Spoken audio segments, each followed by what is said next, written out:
Coming up on LUTV News, a man is found dead in triple shooting in downtown St. Louis. We will have more on that story up ahead. Plus, a robbery suspect is in critical condition after being shot. Where it took place might surprise you. And nearly a dozen people are hospitalized in Albuquerque after police say a man goes on a stabbing spree.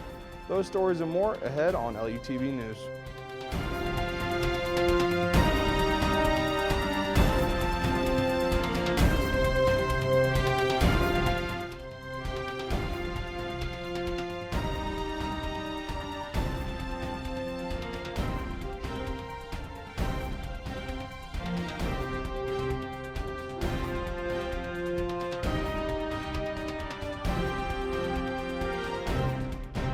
Welcome to this edition of LUTV News. I'm Mason Goffey.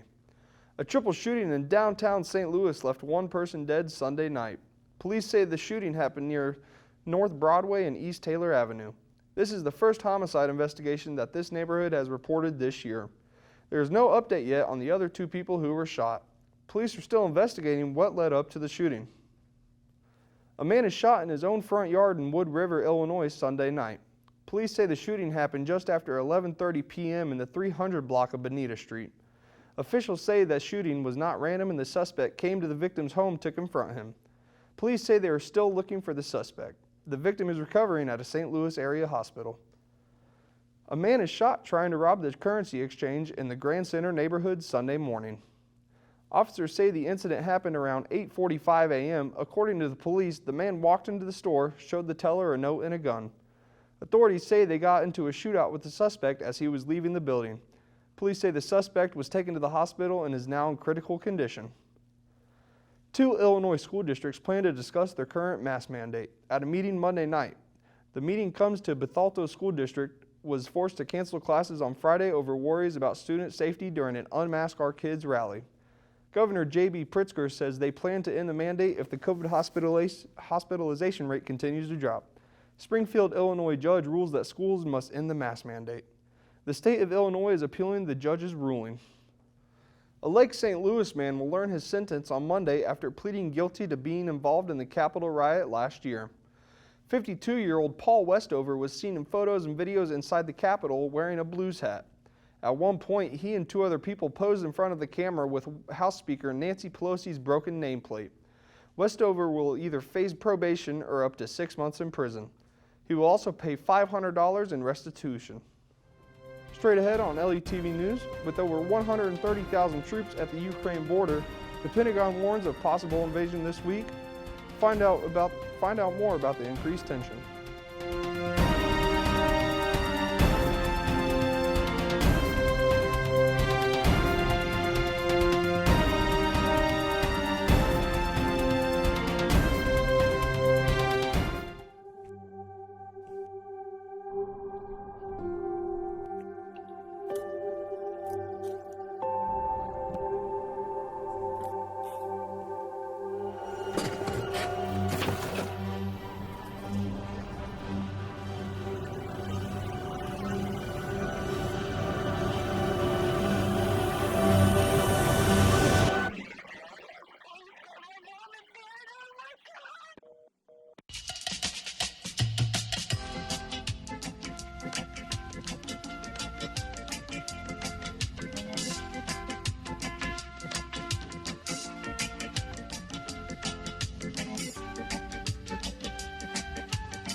crazy Charlie.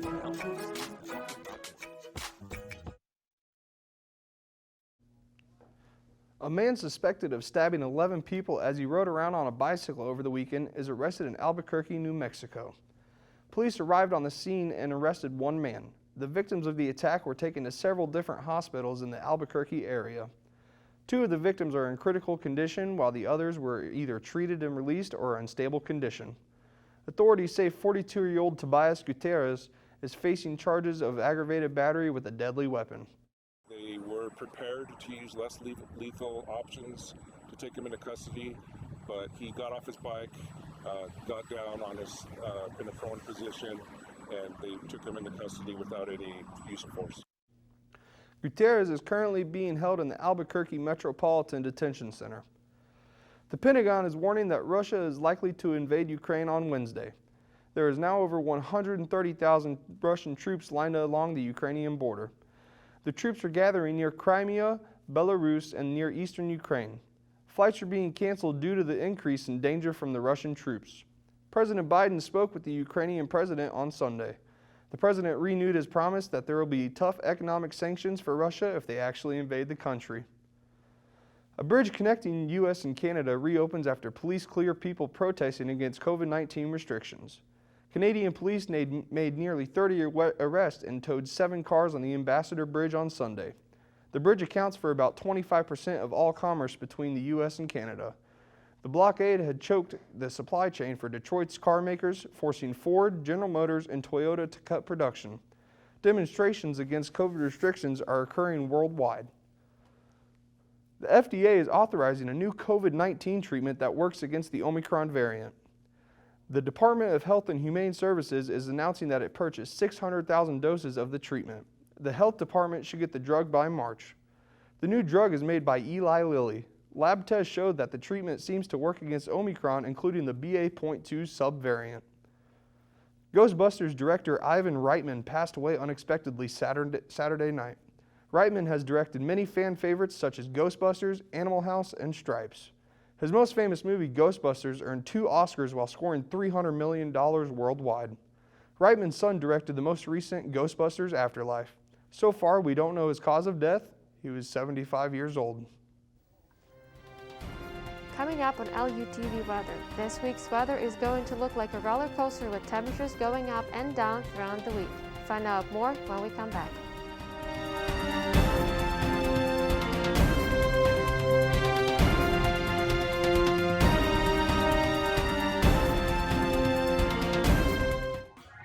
Last week, Brandon met a girl on a dating app. One day after work, he finally found the courage to ask her out. No answer. He started to panic. Was he being too pushy? Maybe it was too soon. Sorry I didn't respond. I was driving. I would love to go on a date. How does tonight sound? Brandon tried to play it cool, but inside he knew a girl so smart, so responsible. She must be a keeper. There was a time in my life where I was extremely homesick. I decided that I wanted a pet. When I first saw a turtle, my heart was full. He jumped up and kissed me and jumped right into my arms. I immediately went up to the volunteers at the shelter and said, I want him. He's got to come home with me.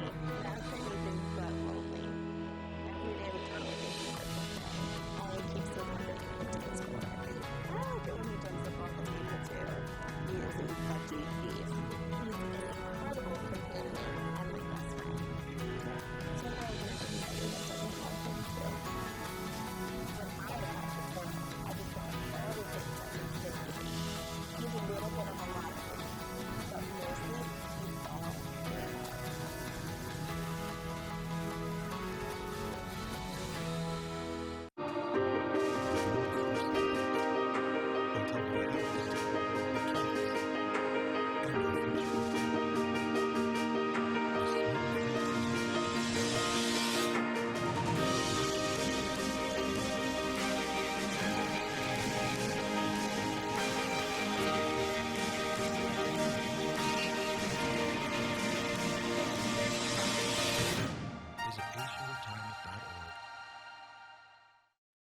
Looking at Monday's current conditions, there is a potential snow and rain coming in the Pacific Northwest. The snow will stay pretty mild until next week.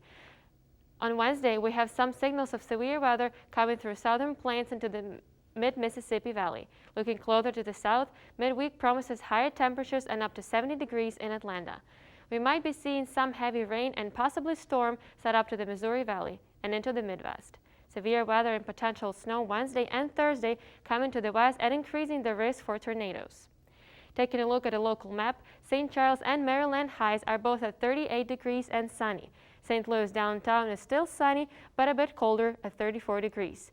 Moving on, O'Fallon and St. Peter's are at the highest temperatures. O'Fallon at 39 and St. Peter's all the way up to 42 and sunny. Now taking a look at a 5-day forecast, it is currently only 36 degrees, but the temperature will warm up later in the day on Monday. We could see up to the high 40s. Although Tuesday will be partly cloudy, it will be one of the warmest days of the week with a high of 62. So make sure to enjoy the weather outside. On Wednesday, it will be mostly warm, but there will be a temperature drop from 61 to low 30s. Thursday will be the coldest day of the week. We'll see cloudy weather with a high of 35 and a low of 7. Make sure to bring the umbrella with you and expect rain and potentially snow. Friday, on the other hand, will be sunny but still cold at the high of 39. That's all for LUTV weather. I'm Sophia Melnichuk. Back to you, Mason. Everyone knows that Valentine's Day is a day to show love to one another, and that is exactly what the First Lady is doing in a kind gesture towards the country. First Lady Jill Biden had a large hand-painted heart put on the north lawn of the White House overnight, along with cutouts of her and the president's 2 pets. The inside of the White House has also been decorated for the holiday by second-grade students from a local school in Washington, D.C. It was a close game in Los Angeles as the Rams bring home their 2nd Super Bowl championship. Find how they brought home the W next on LUTV.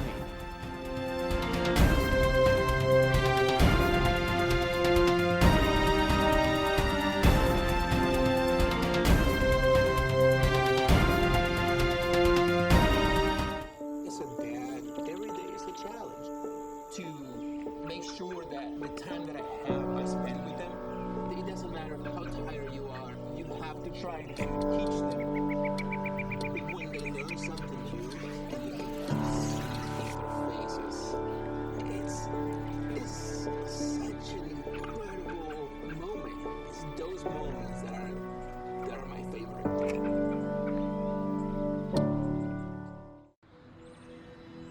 During high school, I hung with the wrong crowd and I never graduated. I helped Santiago in many different ways that I felt honored because I always wanted to be a friend. I felt a little embarrassed to come back to school, but eventually once I came here, I did it for a bigger goal. He was very dedicated, hardworking. He connected with his teachers. He connected with other students. That was one of the reasons why he was able to ahead. It was amazing to see him graduate. This was one of the most saddest to me first and saddest to his story. With the help of my father and myself, I was all motivation and I supported everything. Find free adult education classes near you at finishyourdiploma.org.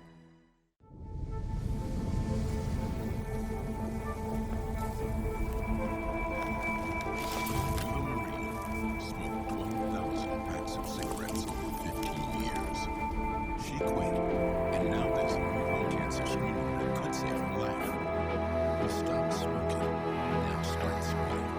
No matter how much you smoke, early detection could save you. Talk to your doctor or learn more at savedbythescan.org. The Los Angeles Rams came out victorious on Sunday in Super Bowl 56 against the Cincinnati Bengals. It was an exciting game to say the least. It was the Rams who scored first thanks to a 17-yard touchdown pass from Matthew Stafford to Odell Beckham Jr. It was a back-and-forth game as the Rams went into halftime with a 13-10 lead. But coming out of halftime, it was the Bengals who came out hot. On the first play of the third quarter, it was a 75-yard touchdown pass from Joe Burrow to T. Higgins that led the Bengals to a 10-point run to put them ahead 20-13. The Rams kicked a field goal late in the third quarter to bring the score to 20-16. But it was a late drive by the Rams that sealed the Super Bowl. The Rams drove 79 yards down the field in a 1-yard touchdown pass to Super Bowl MVP Cooper Kupp with the minute and 25 seconds left in the game. Kupp had 2 touchdown catches in the game. Rams head coach Sean McVay becomes the youngest head coach at the age of 36 to win a Super Bowl. This was the Rams' second Super Bowl championship, the last one coming back in the 1999-2000 season when the Rams were back here in St. Louis. The Blues finished their home series on Saturday against the Chicago Blackhawks. The Blues came out victorious by a final score of 5-1, scoring at least 1 goal in each period. They get set for an 11-day road trip, spending a week in Canada against the Ottawa Senators, Montreal Canadiens, and the Toronto Maple Leafs. Then they come back to the States on the 22nd against the Philadelphia Flyers. The next home game will be against the Buffalo Sabres on the 25th. United States speed skater Erin Jackson has made history at the 2022 Olympics in Beijing. Jackson has become the first black woman to win a speed skating gold medal at the Winter Olympics. She won the 500 meters on Sunday with a time of 37 seconds, giving the American speed skating program their first speed skating medal of the Beijing Games and the first individual medal since 2010. A Russian figure skater will now be able to compete on Tuesday after testing positive for a banned substance. 15-year-old Kamila Valieva tested positive for a banned substance before the Games started, but a court ruling on Monday allowed her to still compete at the Games.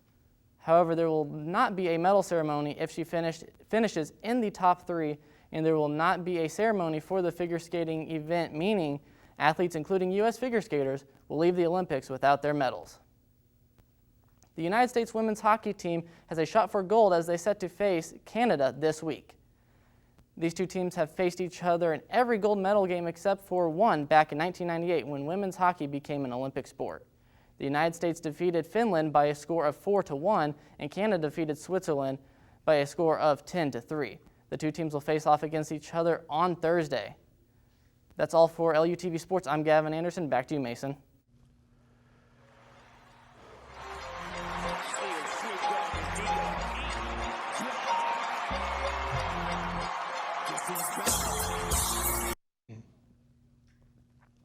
As exciting as Super Bowl 56 was on Sunday night, many would argue that the Pepsi halftime show was just as exciting. The performance featured 6 iconic hip-hop and rap performers. The headline performers were Dr. Dre, Snoop Dogg, Mary J. Blige, Kendrick Lamar, and Eminem. Rapper 50 Cent also made a special performance as well. The Super Bowl advertisements were also very entertaining, and immediately after the game, lists for the best commercials were hitting the internet. According to Adweek, the #1 ad for the big game was Coinbase's commercial. The ad was a QR code bouncing around the screen for 60 seconds. The simplicity of the commercial reportedly gained the attention of many around the country.